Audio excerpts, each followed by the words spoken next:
Kamu dari dulu selalu bilang kamu nggak mau jadi kayak papa kamu. Jangan pernah bilang aku sama persis kayak papa aku ya. I am not my father. The Talkies, ngomongin film bersama Bayu dan Edoy. Baik, kita akan bahas film biopik Glenn Fredly. Oke.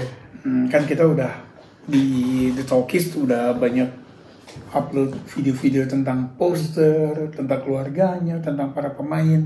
Sekarang kita review filmnya. Ya, disutradarai oleh Lukman Sardi. Ini film kedua dia sebagai sutradara setelah dibalik 98 Chelsea Islan sama Boy Williams yang 800 ribuan waktu itu penontonnya, sukses. Oke, ini Martino Leo dan Zulfa Maharani sebagai Mutia, istri terakhirnya Glenn. Jadi ini memang kan kalau nonton episode kita sebelumnya tuh Lukman Sardi bilang bahwa dia menolak Glenn Fredly the movie sebagai biopik karena ini film tentang keluarga, tentang cinta. Atau maksudnya hanya sebagian kecil dari hidupnya enggak? Saya banyak karena Martino si Glenn hampir di setiap scene ada. Gitu.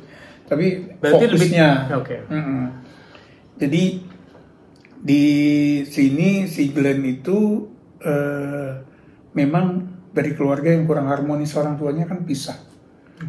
Yang diperankan Bucek dan Ruth Sanaya. Nah, kemudian dia memang punya bakat nyanyi dari bapaknya. Itu kalau lihat di film bapaknya sih end up jadi preman ya, Bay. Di Blok M ya? Gitu, jadi preman. Nah, terus si Glenn ini yang kita tahu adalah kemudian sukses lah gitu ya. Dia memang prosesnya agak dicepetin karena memang bukan itu fokus film ini. Fokus film ini adalah di keluarga kecilnya dia. Iya, ketiga wanita yang sempat yang mampir di hidupnya, Nola, Dewi Sandra dan Mutia. Kemudian keluarganya, ya, yang paling dekat kan adiknya yang merangkap jadi manajer ya.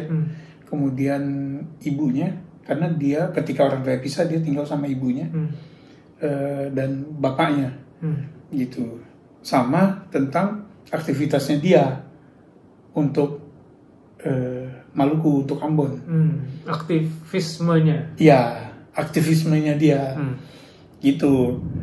Jadi, nah, cuma ini aja sebetulnya udah banyak sehingga ada fokus yang mau nggak mau dikorbanin. Dan itu kalau gue lihat adalah di kisah cintanya dia. Jadi misalnya kayak Nola cukup satu babak, Dewi Sandra satu babak, dan Mutia terakhir, misalnya gitu ya. Ya jadi berasa kurang ya.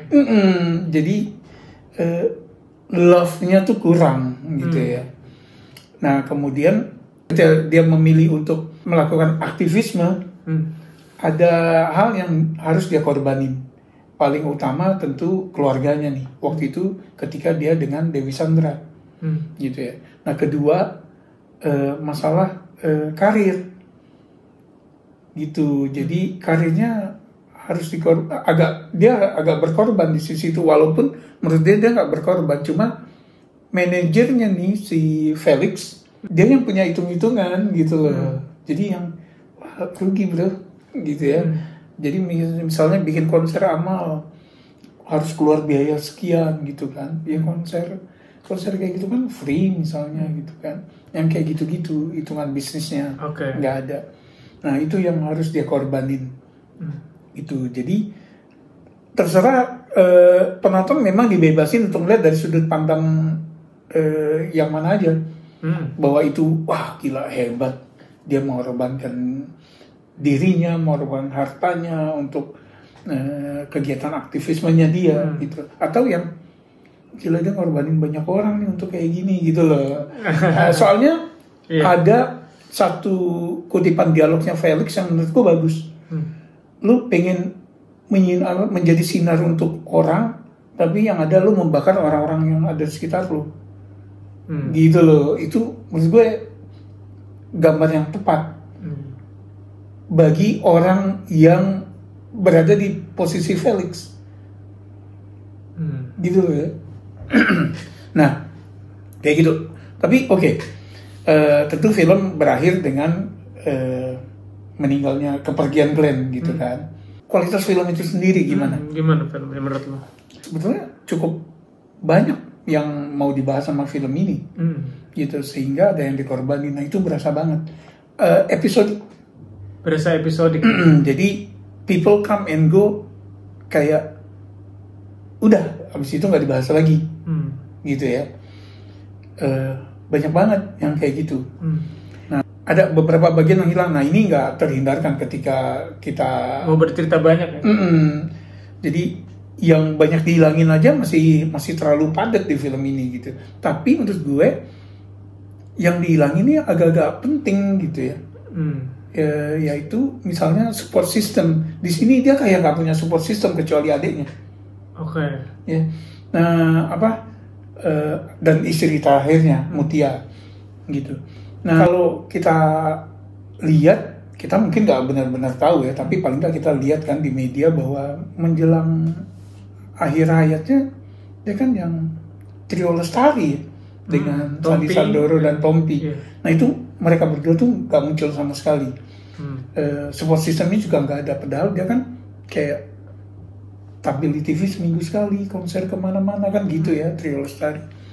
Itu sama sekali nggak disinggung, sehingga kita berasa bahwa Glenn di akhir hidupnya tuh kayak sendirian, berjuang sendiri gitu.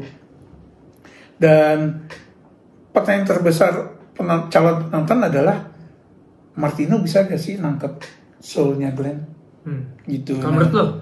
Gue kan memang agak skeptis ya. Gue dari awal pas press conference juga ngelihatnya bisa nggak ya ini?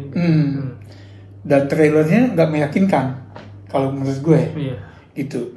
Nah, to my surprise, si Martino tuh memang menunjukkan kelasnya di film ini gitu ya. Dia cara bicaranya nggak Martino yang kita lihat di film-film sebelumnya. The Big Four gitu. The Big Four sendiri dia kan memang agak yang over the top ya. Tapi bahkan ketika kan kita ada hadir di konferensi persnya, nggak kayak gitu di film ini, gitu. Nah, sehingga gue juga bertanya-tanya, sebuah biopik harus gak sih tokohnya mirip dengan tokoh asli, aktornya harus mirip dengan tokoh aslinya? Kan sebetulnya enggak. Reza dengan Habibie kan gak ada mirip-miripnya, tapi orang bisa terima itu sampai 3 film, ya kan, dan semuanya sukses, gitu loh. Ada memang yang harus mirip, kayak Bohemian Rhapsody, gitu, kayak penginatan G30 SPKI, gitu ya. Nah di sini memang termasuk yang lo nggak mirip nggak apa-apa, asal bisa nangkep soulnya. Nah menurut gue effortnya Martino kurang didukung oleh skripnya, dan mungkin to some point, to some degree, sama directionnya Lukman. Karena yang hilang dari Glenn Fredly di film ini adalah sosok Glenn Fredly yang ceria, yang playful, senang bercanda. Ya. Oh ini di sini serius. Di sini nggak gitu loh. Dan apalagi menjelang film ada montase, ada klip, ada montase foto sama klip Glenn ngomong.